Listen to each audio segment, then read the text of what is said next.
নমস্কার বন্ধুরা, আরও একটা পুরানো ভিডিওতে তোমাদের সবাইকে স্বাগত জানাই। পুরানো ভিডিও বলছি এই কারণের জন্য, কারণ এই ভিডিওটা তোমরা দেখলেই বুঝতে পারছো যে এটা চড়কের দিনকার ভিডিও। ওই দিন মামার বাড়ি গিয়েছিলাম, তো সেখানে গিয়ে ভিডিও করেছিলাম, বাট আপলোড করা হয়নি। তো সেই জন্য এখন ভিডিওটা আপলোড করছি। সবার ফার্স্ট গিয়ে একটুখানি কিছু খাওয়া দাওয়া করলাম, কারণ আমরা গিয়েছিলাম বেলার দিকে। দুপুরবেলা খাওয়া দাওয়া করে উঠে তারপর 3টে সাড়ে 3টে নাগাদ গন্ডি হলো, দিদা গন্ডি দিয়েছিল। তারপর উঠে আমরা একটু আইসক্রিম খেলাম, আর বিকালবেলা মামা একটু ডাব কেটে দিতে ডাব খেয়েছি।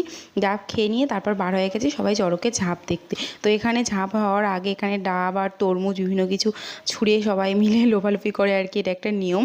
তা আমরা সেগুলো দেখে আনন্দ করছিলাম। তো লাস্টে 3টে তরমুজ ভেঙেছিল একসঙ্গে, আর সেগুলো সব মাটিতে পড়ে পুরো ভেঙে গেছিলো। তারপর সব ঝাঁপ শুরু হয়, এইভাবে দড়ির উপরে সব ঝাঁপ কাটে এক এক করে। তো আমরা ঝাঁপ দেখতে দেখতে সন্ধে হয়ে গেছিলো। তারপরে বাড়িতে এসে একটুখানি মামি আলুর দম আর ঘুগনি করেছিল, লুচি দিয়ে খেয়ে দিয়ে সোজা মেলা দেখতে দেখতে বাড়ি চলে এসেছিলাম। তো আজকের মতো ভিডিওটা এখানেই স্টপ করছি। দেখা হবে নতুন ভিডিওতে। বাই।